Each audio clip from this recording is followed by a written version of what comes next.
Sí, por supuesto tenemos que celebrar la diversidad, tenemos que celebrar también que se hayan roto algunas estructuras que dañaban la salud emocional de los integrantes de la familia. Ujú. Antes, por el hecho mismo de no desarmar esa estructura rígida, había muchísimas patologías, se sostenían las parejas aún sin tratarse o Claro, destratándose para no o llegar incluso al con... divorcio o por esto de por los chicos, el final termina siendo peor por los chicos porque se vive en un ambiente hostil.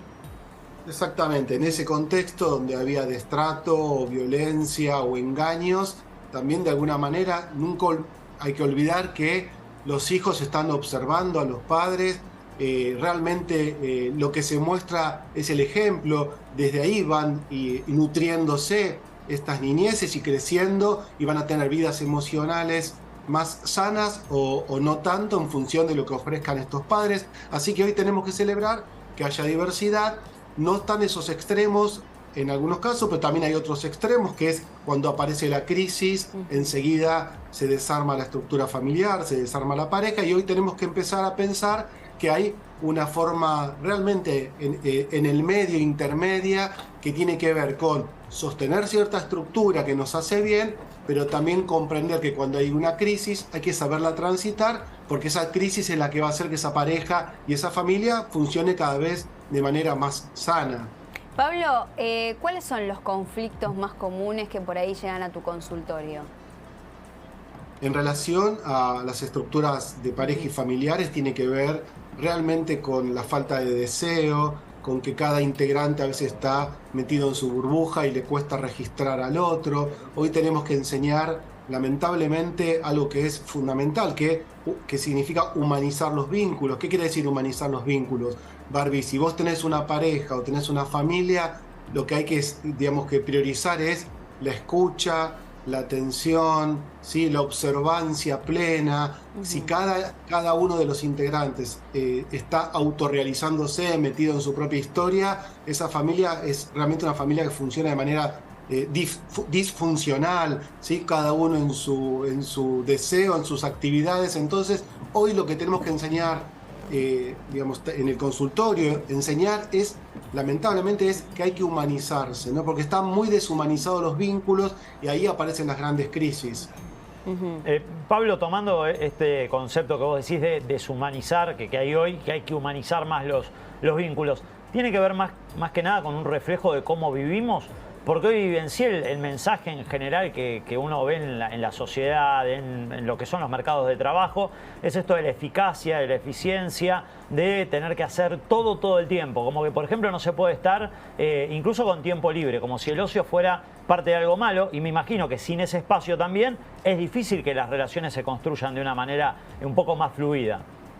Sí, sí, claramente si nos comemos el discurso social, este imperativo de rendimiento, digamos, eficacia, éxito, si nos comemos ese discurso, ese imperativo, lo que va pasando es que lo que se llama el tiempo libre, que realmente es importante dejarse tiempos libres, que es entre comillas libres, es un tiempo propio, siempre el tiempo es propio, y ese tiempo propio tiene que ser utilizado para priorizar la vinculación emocional profunda, ¿no? Entonces, siempre digo, la mesa familiar, por ejemplo, o la mesa de una pareja, hay realmente preguntas y escucha, hay miradas sostenidas, hay que registrar al otro, hay que implicarse y para eso se necesita tiempo. Muchos padres y muchas madres, digo, hay gente que no tiene tiempo porque realmente tiene que trabajar 10, 12 horas para Y sostener porque lo económico su es economía. otro gran problema, Pablo, Ahora realmente vamos a ahora eso, pero en esta también, época.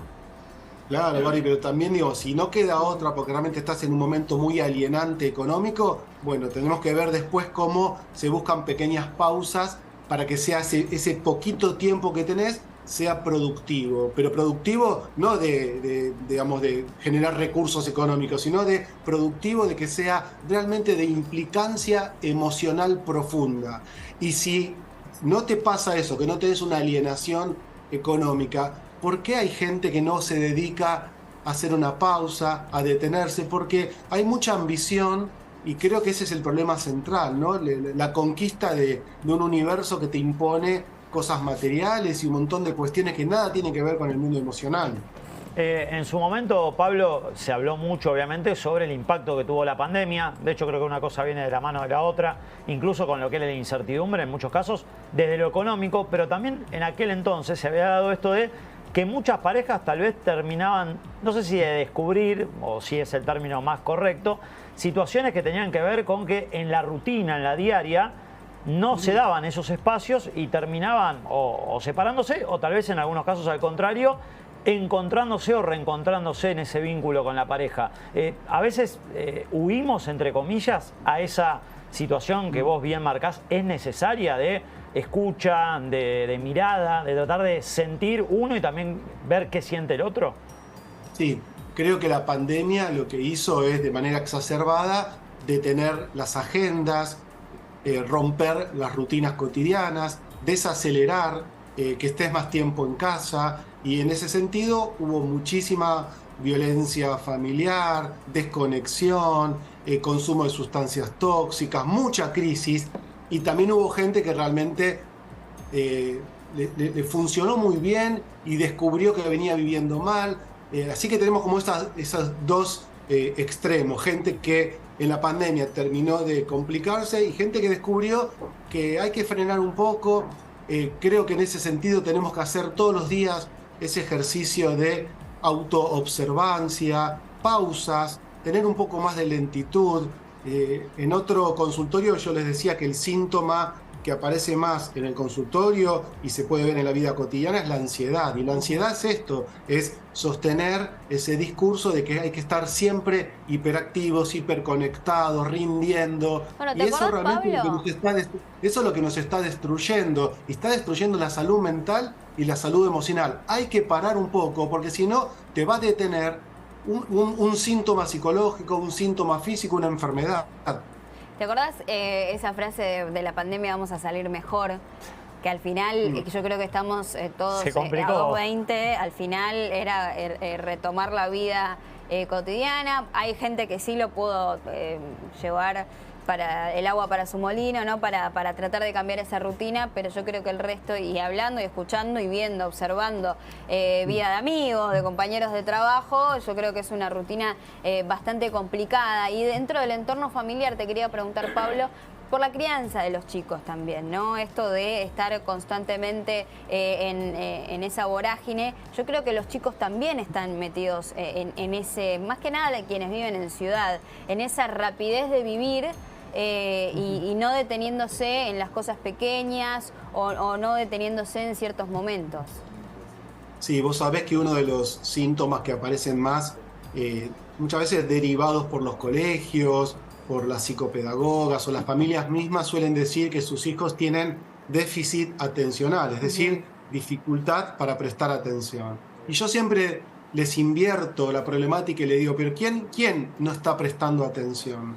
Porque muchas veces son los adultos los que no están prestando atención, y entonces los niños lo que hacen es, por supuesto, ser revoltosos, manifestar sus enojos, manifestar realmente lo que están sufriendo.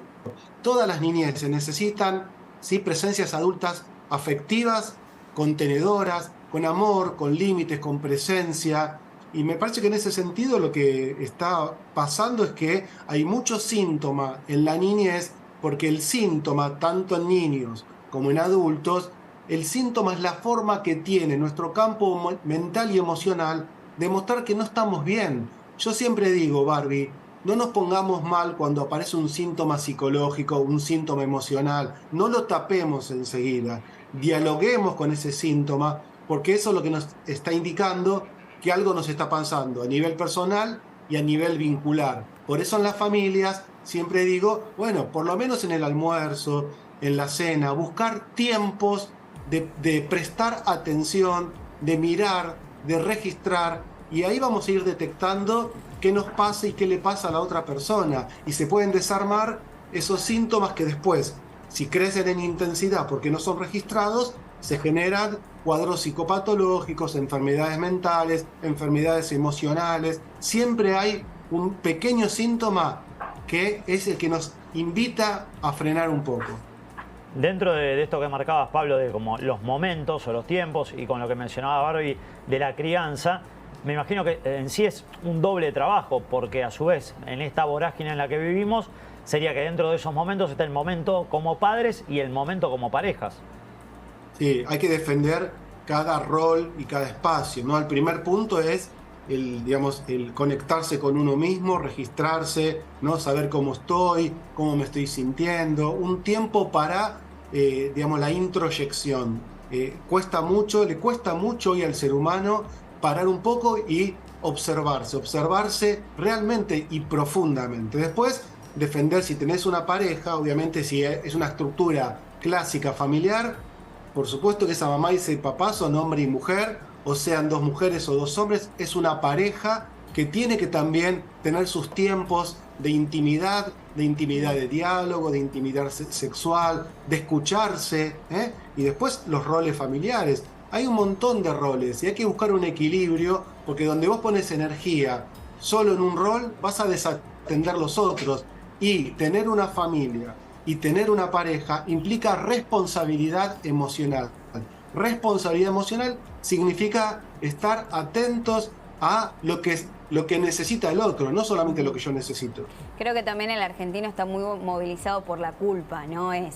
Si estoy mucho enfocado en ese rol, también me da culpa no estar en ese otro rol, pero a la vez no tengo tiempo, ¿no? Yo creo que el argentino en general me parece que es bastante culposo y se queda con eso de, uy, la verdad que estoy descuidando la pareja, pero bueno, la crianza me lleva mucho y es el trabajo y la crianza, entonces descuido a la pareja. El sentimiento de culpa existe bastante intenso, ¿lo ves en tu consultorio? Sí, ¿sabes qué pasa, Barbie? También tenemos venimos de una información social que tiene que ver también con la formación judeocristiana, el cristianismo. Es decir, el tema de la culpa aparece muchísimo, ¿eh? Y yo en ese sentido siempre digo, al mejor estilo, el estilo del psicoanálisis, la peor culpa es traicionarnos primero a nosotros mismos, ¿no? Si yo me traiciono a mí, voy a traicionar al resto de los integrantes con los que interactúo. Hay la sabiduría, que es difícil, ¿no? Pero bueno, tenemos que apuntar cada día a tener un poquito más de sabiduría. Indica que hay momentos donde hay un rol que puede estar un poco más intenso. Ejemplo, si recién tenés un bebé, ¿no? Si recién sos mamá, por supuesto que ahí vas a estar más como madre que como mujer. Pero si tu hijo o hija va creciendo y no le restás presencia a la madre, ¿sí? Y empezás, digamos, tenés que empezar a ser un poco mujer, porque si no, de alguna manera estás desatendiendo. Tenés que recuperar la otra parte. Claro, pero por eso hay etapas en la vida donde a lo mejor está todo un poco más calmo y podés ser trabajadora, mujer, esposa, amiga, es decir, prestarle atención a los roles, y eso solo te lo indica, Pablo, mirándote un poquito. Siendo mujer a veces y todavía sigue estando mucho más cargado ese tema de los roles, y yo creo que la mujer hasta es más culposa con eso que el hombre. Todavía está la balanza un poco desequilibrada en ese sentido. Más que nada la sociedad, ¿no? Es también esto de ser madre, de trabajar, ser esposa, ser todo eso. A veces viste que uno se puede llegar a desbordar. Pero tenemos consultas, Pablo, que nos han llegado al 11 34 15 14 30. Tenemos para leerte las consultas que nos ha llegado de la gente. A ver, por acá dice: en mi familia somos 4 personas adultas que trabajamos y al final del día estamos muy cansados como para comunicarnos. ¿Cómo podemos afianzar el vínculo familiar? Bien, muy buena esa pregunta, ¿no? Se va a afianzar el vínculo familiar con presencia, ¿no? Vuelvo a decir, es una sociedad que te invita todo el tiempo a conectarte solo con vos mismo, por eso hay mucho narcisismo, mucho egoísmo. Cuando hay vínculos reales, tiene que haber ese amor de presencia real, de escucha real, de observancia, de entrega plena. En el momento en el que estamos, dejar los teléfonos, dejar toda otra actividad. Si yo le dedico un tiempo, no quiero poner 1 hora o 2 horas, el tiempo que yo pueda dedicarle, ¿sí? Al estar con el otro, que sea con una atención plena, real y profunda. Y ahí se van sanando los vínculos, porque si no estás acostumbrado a estar con el otro, a lo mejor lo que primero surge es demandas, reclamos, Entonces ir sanando esas cosas que no están funcionando bien en la pareja y en la familia, y una vez que se pone el diálogo sobre la mesa, se van sanando los vínculos y ahí vamos a tener una pareja y una familia que funcione de manera más sana, más profunda, más íntima, con el registro del otro, ¿no? 11 34 15 14 30 tenemos otra consulta para Pablo Melicchio, psicólogo, que dice: Barbie, te miro desde el primer programa. Bueno, muchas gracias. Mi suegra le llena la cabeza a mi novio diciéndole que no quiero que disfrute con otra gente que no sea yo, entre otras cosas. Ahora no dejo de ignorarla porque me empezó a caer muy mal. ¿Qué puedo hacer? Bueno, ese es el lugar muchas veces de las suegras, o de los que están por fuera de la pareja y de la familia. Del entorno familiar fuera de la pareja. Exactamente.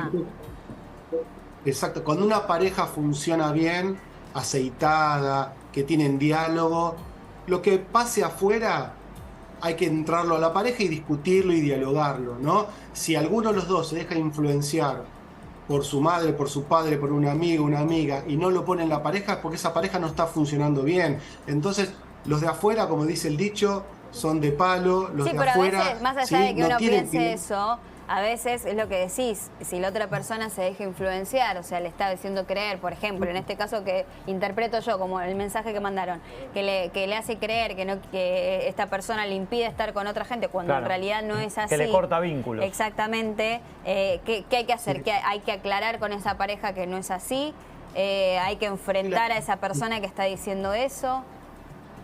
Sí, no hay que escuchar tanto al que está afuera porque no sabe cuál es la realidad de esa pareja y de esa familia. Y creo que las opiniones de afuera, si son constructivas, vos las vas a pensar y las vas a llevar a tu pareja y a tu familia. Si las opiniones de afuera son tóxicas, porque no olvidemos que muchas veces las opiniones de los otros están fundadas en sus propias experiencias.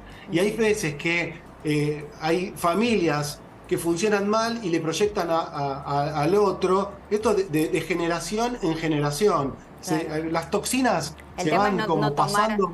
No tomar ese, porque a veces es puedes tomar el consejo, tu padre, madre, más que nada, pero el tema es ya cuando crees eso, ahí hay algo en la pareja que se puede llegar a romper.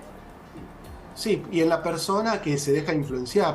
A ver, Barbie, si vos elegís una pareja, de alguna manera ya ese es tu núcleo, ya no son tus padres, uno elige un núcleo. Si te pones en pareja, si convivís con tu pareja, si formás una familia, hoy tu estructura es esa.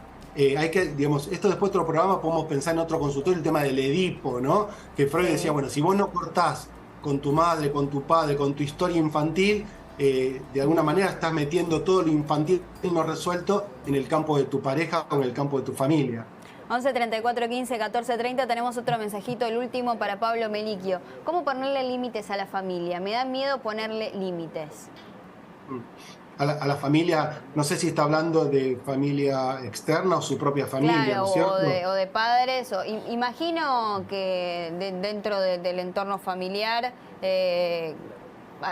cede, claro, que no se metan en la vida o que cede en un montón de cosas. Eso es lo que interpreto del mensaje. Bueno, vamos a hablar brevemente. La gente le tiene mucho miedo a los límites, quizás los piensa como algo autoritario, rígido, como en el pasado era, lo digo yo porque soy tu padre, las cosas son así porque yo las digo así. Hay que atenuar un poco los límites, hay que explicar los límites, pero hay que poner límites, ¿eh? El amor, ¿sí?, no tiene nada que ver si uno pone o no pone límites. No es que si pones límites amás menos. A veces todo lo contrario. Si vos amás a tu pareja, amás a tus hijos, también tenés que aprender a ponerles límites porque necesitas a lo mejor, no sé, correrte un poco de ese escenario, ¿no? Poner un límite implica también preservarte vos y cuidar al otro, ¿no? Vamos a pensar algo simple. A un hijo se le pone un límite porque lo estás preservando, no sé, de la noche, de ciertos horarios, claro, de que lo tenés que ubicar, que es un momento para hacer la tarea, sí, estar en casa. El límite es un orden. No se puede vivir sin orden para tampoco. cerrar. Claro. El límite es un ordenador, el límite es un ordenador y en definitiva también nosotros nos tenemos que poner límites, hasta dónde trabajo, hasta dónde le doy tanto lugar a esta persona o no. Trabajemos el límite porque el límite es un ordenador, ¿eh? Pablo, tenemos la última consulta porque la verdad es que están llegando muchísimos mensajes. Mira, dice, mi suegra me adoptó como un... evidentemente hay algún problema hoy con las suegras. Mira, me adoptó como un integrante más de ellos. Me tiene como un hijo que no tiene, pero siento que tiene más confianza de lo que tendríamos que tener. ¿Cómo hago para ponerle un límite? Porque ya no la fumo. No estamos metiendo todas las suegras en la misma bolsa, pero bueno, evidentemente esta persona... pero es al revés, se lleva muy bien... y hay como demasiada confianza y quiere en realidad ponerle un límite. Ahí no estamos hablando de una mala relación. Claro, yo creo que es importante defender los roles, ¿eh? Una mamá, un papá, una suegra, un suegro, un hijo. Muchos padres terminan contándole a sus hijos intimidades. Y yo siempre digo, preservemos los roles. Está muy bien tener un vínculo amistoso con una suegra, pero no es tu amiga. Y a lo mejor hay un montón de cuestiones que no hay que hablarlas ahí, ¿eh? Y yo creo que hay lugares donde hay cosas que no hay que hablar y hay que preservarse y hay que poner límites, ¿eh? Entonces, volvemos a la cuestión de los límites. Nos ordenan, los límites nos ordenan los roles. Si yo soy tu psicólogo, no soy tu amigo. Claro. Entonces, creo que el rol hay que defenderlo, no de manera rígida, porque también si no fluyen los roles, pero entender que una mamá o un papá no le tiene que contar problemáticas de la pareja a sus hijos, eso lo tiene que trabajar en otro ámbito. Así que esto, si esta suegra es muy invasiva, ir poniéndole algunos límites y bueno, y creo que puede ir recuperándose ese rol que es tan importante. Ojalá esa suegra comprenda que es importante preservar el lugar de suegra. No es una madre, no es una amiga, ¿no? Pablo Melicchio, muchísimas gracias. Esto da para hablar y para abrir el consultorio una hora de programa directamente, así que como siempre lo vamos a tener la semana que viene a Pablo Melicchio para hablar de un montonazo de cosas que después uno empieza con ciertas dudas o va pensando en entornos familiares o en lo que le va pasando a uno y está bueno también poder charlarlo y tener este espacio. Sí, es genial. Tener estos espacios de consultorios en vivo. No es una terapia, pero sé que a la gente le ordena un poco, le invita a pensar. Y en estos tiempos tan acelerados de la televisión, de noticias tan tristes como el asesinato de Morena, por lo menos tener un ratito, ¿no?, para que la gente entienda que hay que ocuparse de la salud mental, la salud emocional, porque es la forma que tenemos de ir sanando uno y los vínculos con los que entramos en contacto y así tenemos una sociedad que funcione un poquito mejor, ¿no? Realmente, bueno, vos lo dijiste, ¿no? El asesinato de esta niña de 11 años que yo creo que a todos nos ha dejado helados y la idea es, más allá de que se necesitan un montón de políticas y un montón de cosas mucho más fuertes, tratamos nosotros de relajarnos un poquito en estos días de tanta tristeza. Te mando un abrazo muy grande, Pablo. Un abrazo para todos. Hasta luego, Pablo Melicchio, psicólogo. Nosotros nos vamos a una pequeña pausa.